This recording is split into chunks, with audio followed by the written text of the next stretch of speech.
Hey, folks. Erick Stakelbeck here. Welcome to the Watchman Newscast live stream. Happy Friday as we head into what may be another very busy weekend in the Middle East, in particular, and around the world. We've got some major news, I think, out of Lebanon. Now, look, yesterday we've been talking, and today everyone's still talking about the death of Yahya Sinwar, the Hamas terror master who was killed in a really unceremonious fashion on Wednesday. It was confirmed yesterday, and he went out in just a weak, pathetic manner, as we talked about on yesterday's live stream. But we're going to talk a bit more about the repercussions of Sinwar's death and what comes next in Gaza for sure. But Lebanon, look, it was overshadowed in the past few days with the Sinwar news, but Israel continues to press on and really decimate Hezbollah. Now, we've heard reports that some 60% of Hezbollah's arsenal has been taken out in the past month alone, really, since Operation Exploding Pager on September 17th. But now the IDF is saying that at least 1,500 Hezbollah operatives have been killed. And key point here, folks, many are surrendering. Hezbollah jihadis are feeling desperation, and they've been completely decimated. Their entire leadership has been destroyed, and they're actually surrendering.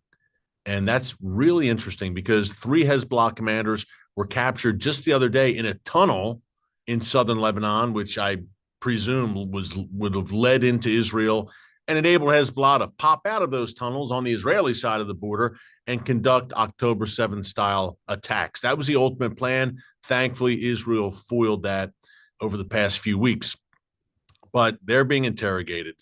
And they also shared a message that, look, Hezbollah fighters are desperate. And after the death on September 27th of Sheikh Hassan Nasrallah, the overall leader of Hezbollah, he said that they scattered.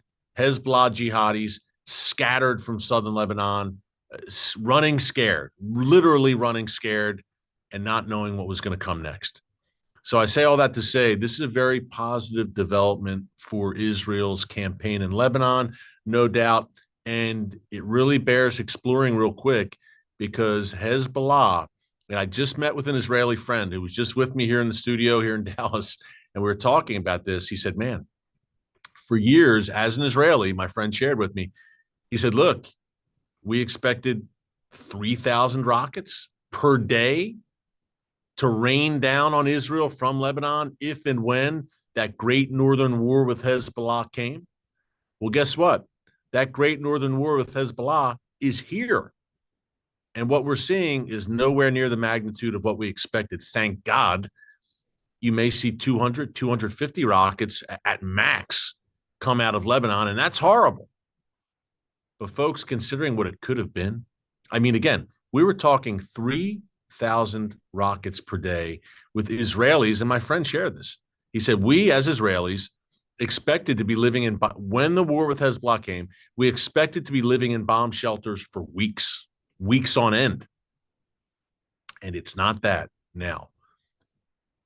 Hezbollah, since Operation Exploding Pager, really kicked off this massive Israeli campaign on September 17th. By the way, after Israel, for close to a year, since October 8th, 2023, took it on the chin a bit. I mean, Israel dealt it out too to Hezbollah, but held back for sure. Israel had a more defensive posture vis-a-vis Hezbollah. As number one, it dealt with Hamas in Gaza. And as number two, the West, led by, if you can use the word led, when it comes to the Harris or Biden-Harris administration, restraining Israel at every turn. Don't go into Lebanon. Don't go into Rafah. More on that in a minute. Don't strike Iran. Take the win, as Joe Biden said. But Israel finally said, you know what? The gloves are off, and we're not going to listen to you. And we're going to do what's in the best interest of the world's one and only Jewish state, as they should. The gloves came off in a major way on September 17th. Operation Exploding Pager. The next day, Operation Exploding Walkie-Talkie, the sequel. Massive airstrikes taking out Hezbollah rocket launchers. Hey, you can have all the rockets and missiles in the world, but if you don't have the capability to launch them, they're not of much use. And taking out the rockets and missiles themselves. taking out the entire Radwan force leadership on September 20th, taking out Sheikh Hassan Nasrallah and then his successor. The list goes on. Hezbollah is unraveling before your very eyes in real time. Now, they're down, but they're certainly not out. And in terms of being down, I want to read more about this surrender, the surrenders that have been coming. But they're saying now, look, we have precision-guided missiles. Hezbollah is saying this, that we haven't used yet. And because of the death of Sinwar, we're going to escalate now. Do they have the capacity to do that? Perhaps. Have they held these missiles in reserve? Perhaps. But man, oh man, I mean, you would think, certainly after Nasrallah was killed on September 27th, the top overall Hezbollah leader, that then would be the time to unleash everything you got. You just took out our entire leadership, the entire Radwan force, then our overall leader, Hassan Nasrallah. We're going for broke now. We're going all in. You would think Hezbollah would have done that at that point. It's kind of like, what are you waiting for at this point? Your whole leadership's been taken out. It seems like you need a big response, and that big, massive response just hasn't come. Yes, dozens of rockets is bad. Any rocket is bad fired into Israel. But now Hezbollah saying, look, we held them in reserve, and now we're going to use them. God forbid. I hope it's not true. I hope it's just bluster. We shall see very soon, I believe. But remember this from Herzi Halevi. I'm just reading this straight off my phone. That's why I'm looking down. IDF Chief of Staff Herzi Halevi today told commanders from the Golani Battalion of the IDF that Israeli forces have killed some 1,500 Hezbollah operatives so far since Israel stepped up its assault on the Lebanese terror group. Does he mean on the ground alone? Because Israel invaded on the ground, what, about 2.5 weeks ago, went in on the ground. But whatever the case, 1,500 is a lot. And Hezbollah has, tens of thousands of foot soldiers. So 1,500, that's a big dent for them, especially because it seems a good majority of the Hezbollah terrorists who've been wounded or killed are mid to senior level. It's not just a schlub on the lower rung who's running and getting coffee for Sheikh Hassan Nasrallah. These are mid to high level commanders, especially in the exploding pager attack. Some major pieces for Hezbollah were taken off the board in these attacks. Remember that. Okay. Halevi, the IDF chief of staff, went on to say, quote, we have taken out Hezbollah's entire command layer.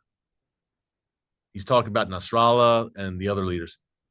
And you, he said to the troops, you are taking out their local command structure, meaning, look, the IDF's on the ground. They're going from village to village and taking out the local Hezbollah leaders. Halevi said Hezbollah, quote, continues to shrink and shrink. Hezbollah, he said, is hiding casualties, hiding dead commanders. We estimate that we, the IDF, have killed some 1,500 Hezbollah operatives, and those estimates are conservative. We may have killed more, he said. I imagine there are more that we don't know about from dozens of strikes. And he says that Hezbollah forces, and this was the title thumbnail of today's live stream, key point, Hezbollah forces continue to surrender. He said, quote, it says a lot about Hezbollah's morale and the level of fighting. I mean, the level of fighting, the IDF's not playing games. They're kicking tail and taking names. They're taking care of business. And Hezbollah doesn't know what's hit them because all of a sudden you're against the highly trained, courageous soldiers of the Israel Defense Forces. And it's not going so well for Hezbollah.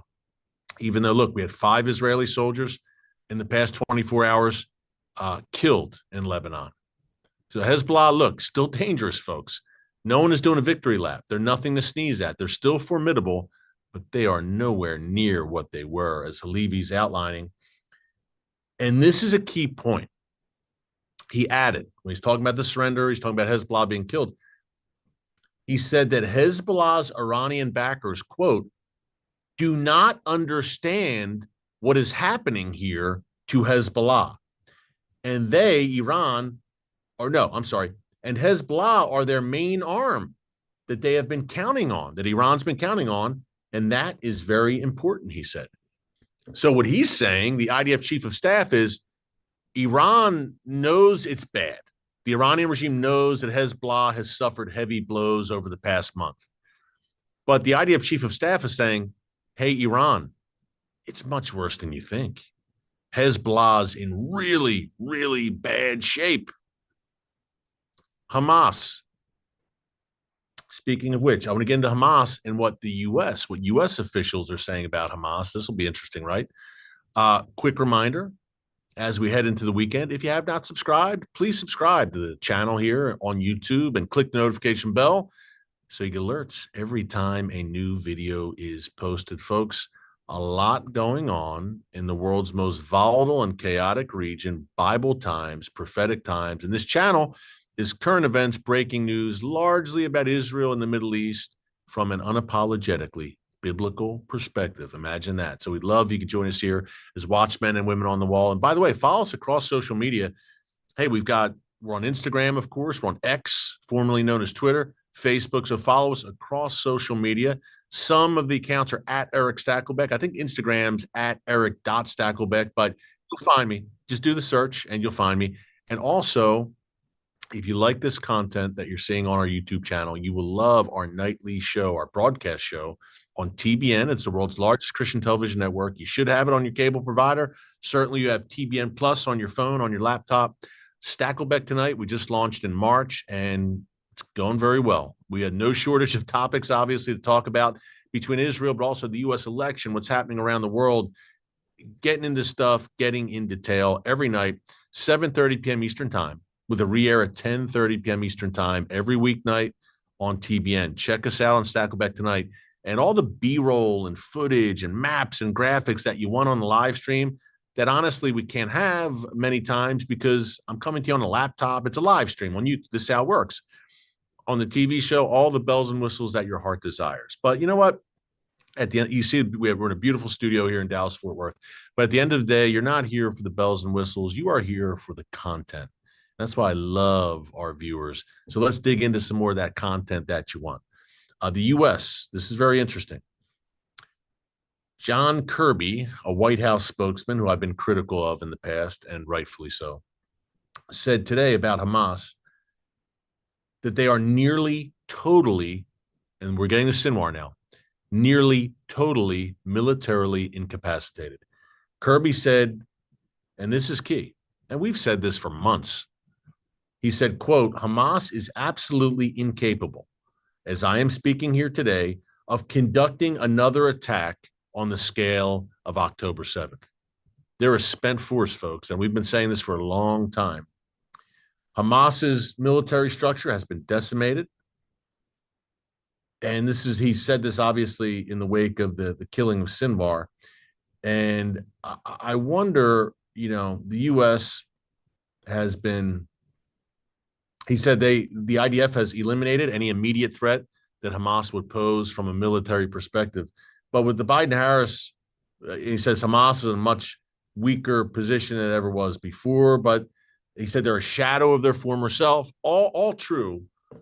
But you sometimes wonder with the Biden-Harris administration, they've been clamoring for a ceasefire for months. Now, is this like kind of like an ulterior motive where Kirby's saying, great, now we can have a ceasefire? Well, maybe Israel says not quite yet because there's still some work to be done in Gaza. They know better than we do what they need to do to defend their country and to really decimate Hamas. So it does indeed never pose any sort of October 7th style threat again. But the Biden-Harris administration has been, late last year even, there were rumblings, certainly as in March, thereabouts, 2024, calling for a ceasefire in Gaza. And in particular, finger-wagging and browbeating Israel, don't you dare, Israel, enter Rafah. Now, Rafah, of course, was Hamas's last stand. It's the very place where Yahya Sinwar was killed on Wednesday. Israel knew it was Hamas's last stand. They knew that there were Hamas battalions there that needed to be smashed. And they had a pretty good inkling that there were hostages being held in Rafah. Kamala Harris, and I quote, says in March, Israel shouldn't go on Rafah. She says, and I quote, I've studied the maps. I'm sure you have. Judging by the interview with Brett Baer on Fox News the other day, Kamala doesn't do a lot of prep work, but don't worry, she studied the maps of Gaza and Rafah. And she concluded that Israel should not go into Rafah. Joe Biden took it a step further a short time after that and said, if Israel goes into Rafah, I'm going to consider withholding arms to Israel, arms shipments to Israel, crucially needed arms shipments. Well, guess what? He has withheld arms shipments. And guess what?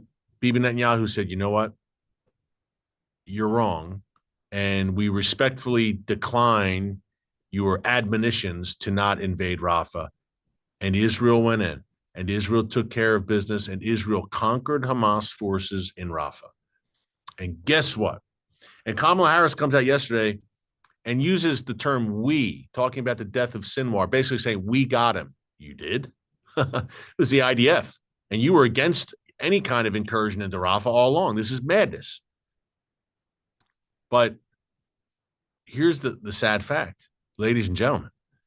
If Israel had agreed to a ceasefire, say in March, or if Israel didn't agree to a ceasefire, but it also didn't go into Rafah, Yahya Sinwar would still be alive. In essence, if Biden and Harris got their way, Yahya Sinwar would still be alive because their way was no invasion of Rafah and a ceasefire immediately. And again, Sinwar was killed in Rafah.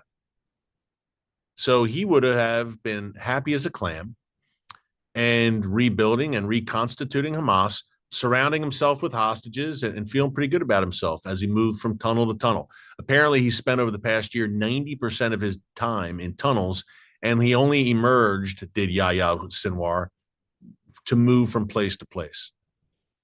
Now, we talked about his elimination yesterday and the details behind it, but an ignominious end, there's a word for you, to Yahya Sinwar, the arrogant butcher who was so proud and arrogant on October 7th. That was his crowning achievement, and yet he signed his own death warrant. It led to his downfall, his evil, his pride, his arrogance, his hatred, his bile. And how did he die? This was the top overall leader of Hamas, the big dog. And how did he die? He and two other Hamas terrorists came out of a hole in the ground, quite literally, that led into a tunnel where he'd been hiding like a rat for the past year after ordering the butchery of 1,200 innocent Israelis, men, women, children, elderly, Holocaust survivors. Their blood is on his hands.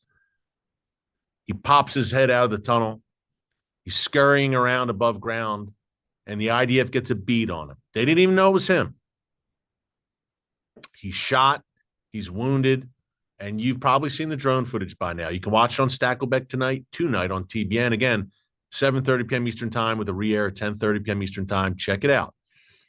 But Sinwar, he's missing his right hand, and he is covered in dust, and he's cowering behind a chair as a mini Israeli drone enters this half blown out building in Rafah, and it takes footage of him. He feebly, with his left hand, throws a stick at the drone.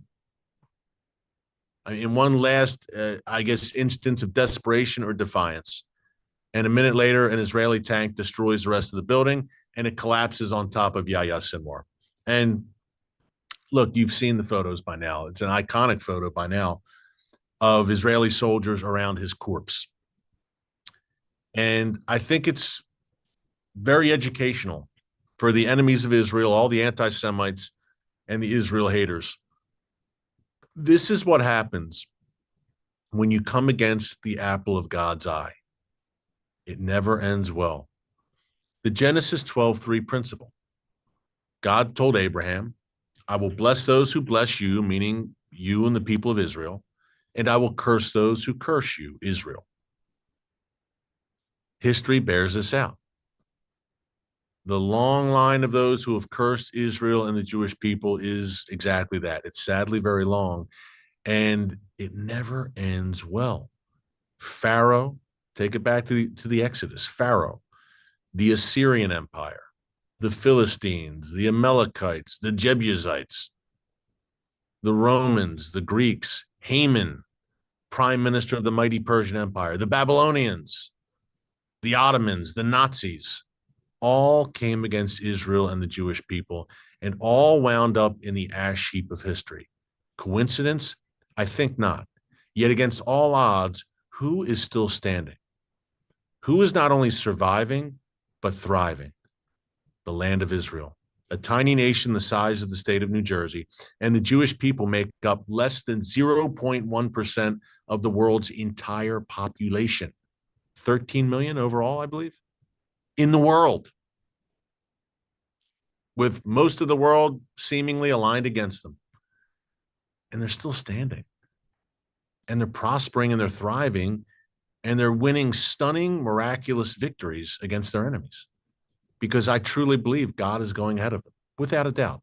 This is biblical justice that you saw yesterday with Sinwar's demise.